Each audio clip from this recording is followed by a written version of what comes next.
हर हर महादेव। आज हम इस वीडियो के अंदर सुनेंगे कामदा एकादशी व्रत कथा। धर्मराज युधिष्ठिर बोले कि हे भगवान, आपको कोटि कोटि बार प्रणाम है। मैं आपसे प्रार्थना करता हूँ कि आप कृपा कर चैत्र मास के शुक्ल पक्ष की एकादशी का वर्णन कीजिए। श्री कृष्ण भगवान बोले, हे राजन, आप एक पुरानी कथा सुनिए जिसको वशिष्ठ जी ने राजा दिलीप से कही थी। राजा दिलीप ने पूछा कि गुरुदेव, चैत्र मास के शुक्ल पक्ष की एकादशी का क्या नाम है? उसमें किस देवता की पूजा होती है तथा उसकी विधि क्या है? सो अब आप कृपा पूर्वक कहिए। महर्षि वशिष्ठ जी बोले, हे राजन, चैत्र मास के शुक्ल पक्ष की एकादशी का नाम कामदा है। ये पापों को नष्ट कर देती है, जैसे अग्नि सूखी लकड़ी आदि को जलाकर नष्ट कर देती है। इसके पुण्य के प्रभाव से समस्त पाप नष्ट हो जाते हैं और पुत्र की प्राप्ति होती है। इसके व्रत से कुजोनी छूट जाती है और अंत में स्वर्ग की प्राप्ति होती है। अब मैं इसका महात्म कहता हूँ, ध्यान पूर्वक सुनो। प्राचीन काल में एक भोगीपुर नामक नगर था। वहाँ पर अनेक ऐश्वर्य से युक्त पुंडरीक नाम का एक राजा राज्य करता था। वहाँ अनेकों अप्सराएं, गंधर्व, किन्नर आदि वास करते थे। उसी जगह ललिता और ललित नाम के स्त्री पुरुष अत्यंत वैभवशाली घर में निवास करते हुए विहार किया करते थे। वे दोनों एक दूसरे को बहुत प्रेम करते थे और आपस में अलग हो जाने पर व्याकुल हो जाते थे। एक समय राजा पुंडरीक गंधर्व सहित सभा में शोभायमान थे।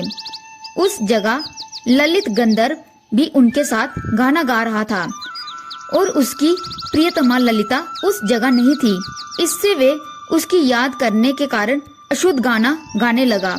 नागराज करकोटक ने राजा पुंडरीक से इसकी शिकायत की।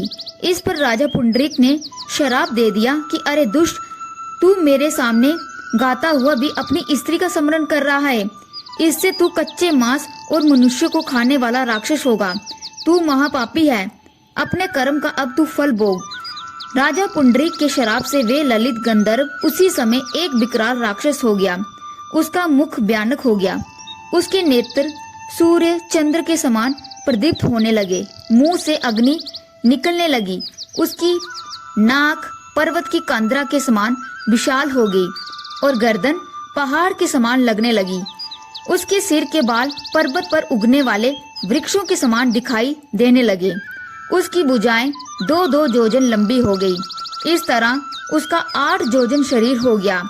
राक्षस हो जाने पर उसको महान दुख मिलने लगा और वे अपने कर्म का फल भोगने लगा। जब ललिता को अपने प्रियतम ललित का ऐसा हाल मालूम पता चला तो वे बहुत दुखी हुई। वे सदैव अपने पति के उद्धार के लिए विचार करने लगी कि मैं कहाँ जाऊं और क्या करूं। वे राक्षस घोर वनों में रहने लगा और अनेक प्रकार के पाप करने लगा। उसकी स्त्री ललिता भी उसके पीछे पीछे जाती और वहां विलाप करती रहती। एक दिन वे अपने पति के पीछे घूमते घूमते विंध्याचल पर्वत पर चली गई। उसने उस जगह श्रृंगी ऋषि का आश्रम देखा। वे शीघ्र ही उस आश्रम के पास गई और ऋषि के सन्मुख होकर कहने लगी। उसे देखकर श्रृंगी ऋषि बोले, हे सुभगे, तुम कौन हो और यहाँ किस लिए आई हो?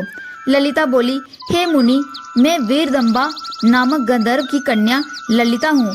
मेरा पति राजा पुंडरीक के श्राप से एक भयानक राक्षस हो गया है। उससे मुझको महान दुख हो रहा है। आप उसे राक्षस योनि से छूटने का कोई श्रेष्ठ उपाय बतलाइए। तब श्रृंगी ऋषि बोले, अरे गंधर्व कन्या ललिता, अब चैत्र मास शुक्ल पक्ष की एकादशी आने वाली है। उसका नाम कामदा एकादशी है। उसके व्रत करने से मनुष्य के समस्त कार्य शीघ्र ही सिद्ध हो जाते हैं। यदि तू उस व्रत के पुण्य से अपने पति को देगी तो वे शीघ्र ही राक्षस योनि से छूट जाएगा और राजा का श्राप शांत हो जाएगा। मुनि के ऐसे वचनों को सुनकर ललिता ने आनंद पूर्वक उसका व्रत किया और द्वादशी के दिन ब्राह्मणों के सामने अपने व्रत का फल अपने पति को दे दिया और भगवान से प्रार्थना करने लगी, हे प्रभु, मैंने जो ये व्रत किया है उसका फल मेरे पति देव को मिले, जिससे उनकी राक्षस योनि शीघ्र छूट जाए। एकादशी का फल देते ही उसका पति राक्षस की योनि से छूट गया और अपने पुराने स्वरूप को प्राप्त हुआ। वह अनेक सुंदर वस्त्रों तथा आभूषणों से अलंकृत होकर पहले की भांति ललिता के साथ विहार करने लगा। कामदा एकादशी के प्रभाव से वे पहले की भांति अब अधिक सुंदर हो गया और पुष्पक विमान पर बैठकर स्वर्ग लोक को चले गया। हे राजन, इस व्रत को विधि पूर्वक करने से समस्त पाप नष्ट हो जाते हैं। इसके व्रत के प्रभाव से मनुष्यों में ब्रह्म हत्या के पाप और राक्षस आदि की जोनी से छूट जाते हैं। संसार में इसके समान कोई दूसरा व्रत नहीं है। इसकी कथा एवं महात्म्य के श्रवण व मनन से वाजपेयी यज्ञ का फल प्राप्त होता है। तो ये थी कामदा एकादशी की व्रत कथा। हर हर महादेव, जय माता दी।